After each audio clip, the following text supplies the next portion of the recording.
Assalamualaikum warahmatullahi wabarakatuh. Sahabat surat bercerita dimanapun berada, semoga kita semua senantiasa dalam keadaan sehat walafiat, senantiasa mengarungi berkah dari Allah Subhanahu wa Ta'ala.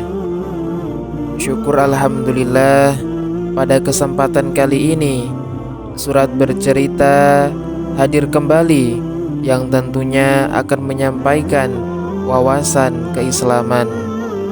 Sholawat dan salam semoga tetap tercurahkan kepada junjungan kita Nabi Agung Muhammad sallallahu alaihi wasallam biqaulina Allahumma sholli ala sayyidina Muhammad wa ala ali sayyidina Muhammad. Teman-teman surat bercerita, kali ini surat bercerita akan menyampaikan sebuah cerita yang sangat menarik dari Nyai Walidah Ahmad Dahlan tentang kebangkitan kaum Aisyah. Nyai Walidah dikenal karena namanya itu dilekatkan dengan nama suaminya, yaitu Kiai Ahmad Dahlan. Hubungan keluarga mereka ini sepupu jadi sepupu. Kiai Haji Ahmad Dahlan adalah putra Abu Bakar, salah satu seorang penghulu keraton Yogyakarta. Sementara Nyai Walidah adalah putri dari Kiai Muhammad Fadil, adik dari Kiai Abu Bakar, yang juga adalah seorang penghulu keraton Yogyakarta. Sehingga Kiai Ahmad Dahlan dahulunya berasal dari khatib di masjid, sementara Kiai Muhammad Fadil adalah salah satu anggota Dewan Penghulu Keraton Yogyakarta, yang pada masa itu tugasnya sebagaimana Dewan Agama yang menasehati Sultan soal-soal urusan keagamaan dan menjadi yang membidangi urusan-urusan keagamaan di Keraton Yogyakarta. Hubungan mereka juga sangat dekat dengan Keraton Jogja karena memang mereka juga adalah bangsawan dan ulama. Salah satu nenek dari Kiai Ahmad Dahlan maupun Nyai Walidah adalah putri dari seorang pangeran di Keraton Yogyakarta. Mereka juga berasal dari keluarga ulama sekaligus keluarga bangsawan yang kemudian sangat akrab dengan kehidupan di keraton maupun kehidupan keulamaan di kampung yang mereka sekarang namanya Kampung Kauman. Dahulu Kiai Ahmad Dahlan maupun Nyai Walidah sejak kecil sudah saling mengagumi satu sama lain. Mereka senantiasa bermain di sekitar area masjid. Setelah belajar dari Syekh Ahmad Khatib sambil berhaji, Ahmad Dahlan pulang ke Indonesia dan dinikahkan kepada Nyai Walidah. Nyai Walidah yang kemudian mendampingi beliau sampai akhir hayatnya. Nyai Walidah ini sejak awal perjuangan Kiai Ahmad Dahlan setelah hajinya yang kedua kemudian mendirikan Persyarikatan Muhammadiyah. Kemudian Nyai Walidah membantu suaminya dalam membentuk pengajian-pengajian yang nanti akan bergabung menjadi Muhammadiyah. Pada mulanya Muhammadiyah berupa majelis taklim yang mengadakan pengajian-pengajian. Selain dari itu, pengajian ini juga banyak sekali pengajian rutin yang dilakukannya.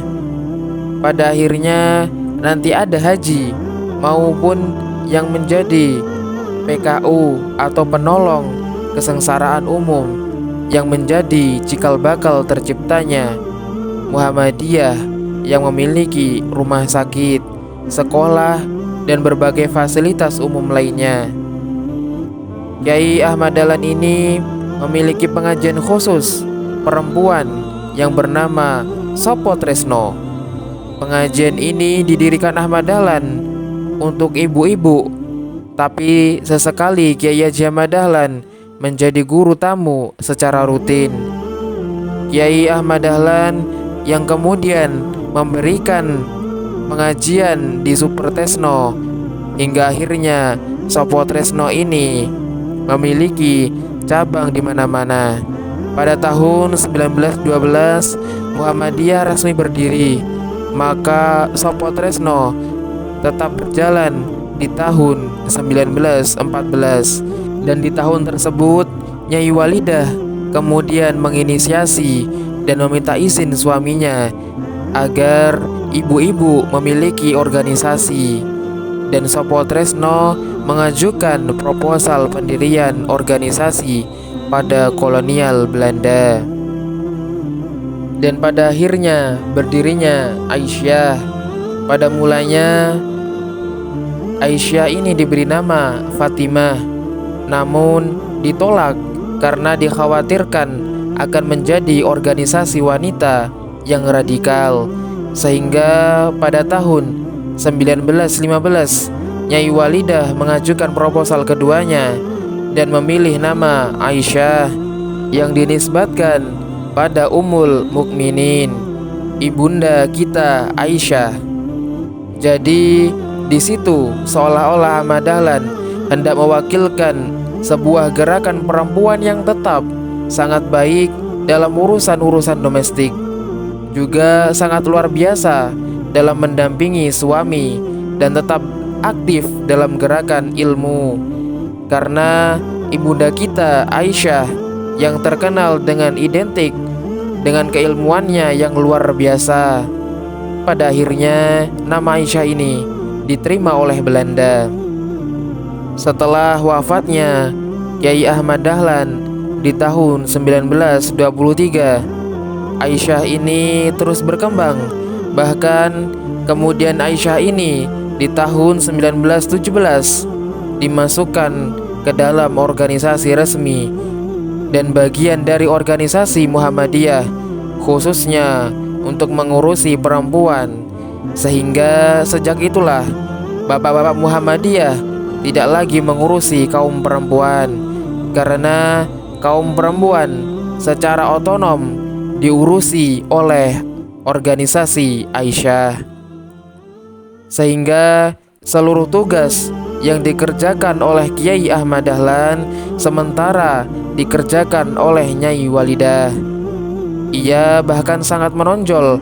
Bahkan pada tahun 1926, tepatnya di Surabaya, pada Kongres Muhammadiyah sekaligus ketua pengurus Aisyah, beliau pun selalu menghadiri berbagai perkemahan di berbagai daerah, bahkan sampai ke daerah yang sangat tinggi dan di lereng pegunungan. Organisasi Aisyah terkenal dengan akidah muslimah, bahkan menjaga akidah para suaminya daripada masa Jepang.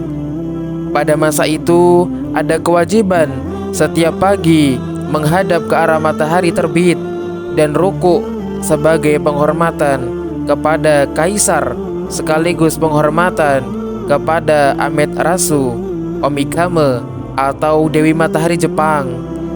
Nyai Walidah menyatakan hal ini tidak boleh dilakukan oleh seorang muslim dan muslimah, dan setiap muslimah memiliki kewajiban jika suaminya bekerja untuk dinas di pemerintahan, maka mereka harus berani untuk menolak. Pada akhirnya usulan Nyai Walidah ini yang kemudian diikuti oleh para aktivis Muhammadiyah. Orang-orang Jepang yang menyuruh mereka untuk beribadah, namun mereka hanya hormat dan diterima. Nyai Ahmad Dahlan ini dalam menekankan kepada para muslimah juga luar biasa. Masa kemerdekaan Nyai Ahmad Dahlan ini termasuk yang paling aktif dalam mendukung perjuangan, dan termasuk beliau ini mendirikan dan menghimbau seluruh cabang-cabang Aisyah untuk mendirikan dapur umum untuk perjuangan. Nyai Walidah memberikan arahan untuk semua berperan serta dalam perjuangan mendirikan dapur-dapur umum untuk para pejuang. Akhirnya, setelah perjuangan yang begitu panjang dengan kondisi perjuangan yang juga sangat berat, dan pada akhirnya Nyai Ahmad Dahlan tutup usia, dan pada saat itu beliau dimakamkan sesegera mungkin. Dari sejak wafat sampai penguburan itu hanya selisih 4 jam. Masya Allah, di tahun 1946 itu rakyat berbondong-bondong sampai konon untuk mengantarkan jenazah beliau yang disolatkan di Masjid Kauman, sampai alun-alun dipenuhi oleh orang-orang yang melayat dan orang-orang yang taksiyah. Dan Republik Indonesia, bahkan ada beberapa perwakilan yang mewakili pemerintah negara Indonesia. Nah, itulah tadi kisah singkat Nyai Walidah, sesosok perempuan kuat dan tangguh yang mendirikan organisasi Aisyah untuk mendukung kaum muslimin, khususnya kaum perempuan. Semoga kedepannya akan muncul Nyai Walidah yang lain yang dapat mengangkat derajat dan martabat kaum perempuan. Semoga kisah tadi dapat memberikan kita inspirasi untuk meningkatkan ketakwaan dan keimanan kita kepada Allah Subhanahu wa taala. Demikianlah kisah Nyai Walidah. Demikianlah kisah singkat yang dapat kami sampaikan. Semoga bermanfaat untuk teman-teman sekalian. Wassalamualaikum warahmatullahi wabarakatuh.